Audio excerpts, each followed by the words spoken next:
नमस्कार, मी महादेव साळुंके, राहणार पारे. खानापूर मतदारसंघातील विटा शहरामध्ये बहुतांशी देवांग समाज हा पोल्ट्रीचा व्यवसाय, यंत्रमागाचा व्यवसाय करतोय. तर ह्या व्यवसायाला चालना मिळेना झाल्या.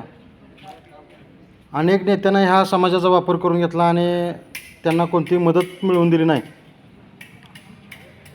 मी विधानसभेत जर निवडून आलो तर ह्या देवांग समाजाला न्याय मिळवून देणार आहे. पोल्ट्री व्यावसायिकांना, यंत्रमाग व्यवसायांना, मतदारसंघातील खानापूर, आटपाडी आणि विसापूर सर्कलच्या सर्व मतदारसंघातील आणि महाराष्ट्रातील सर्व शेतकऱ्यांना जो जोडधंदा म्हणून हा व्यवसाय केला जातो, अशा लोकांना अनुदान मिळवून देणार आहे. त्याच्यासाठी माझ्या पाठीमागे ताकद लावा. आज विटे शहरातल्या असणाऱ्या मतदानापैकी 50% मतदान मला होणार आहे, अशी असणारी विटे शहरात परिस्थिती आहे सध्या. विटे शहरातली जनता ही बदल घडवण्यात, क्रांती घडवण्यात माहीर आहे.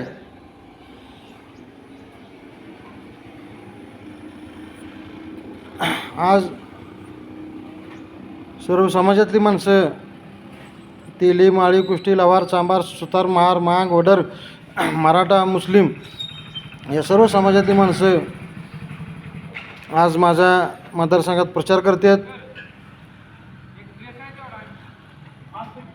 माझ्यासाठी अनेक ठिकाणी देवदेवतांना साकडे घालतात. या सर्वांचं मी आभार मानतो. या मतदारसंघात ताकद लावा. सर्वसामान्यांच्या हिताचं राजकारण करण्यासाठी, सर्वसामान्यांचा प्रश्न मिटवण्यासाठी येणाऱ्या निवडणुकीत माझ्या पाठीमागे ताकद लावा. जय हिंद, जय महाराष्ट्र.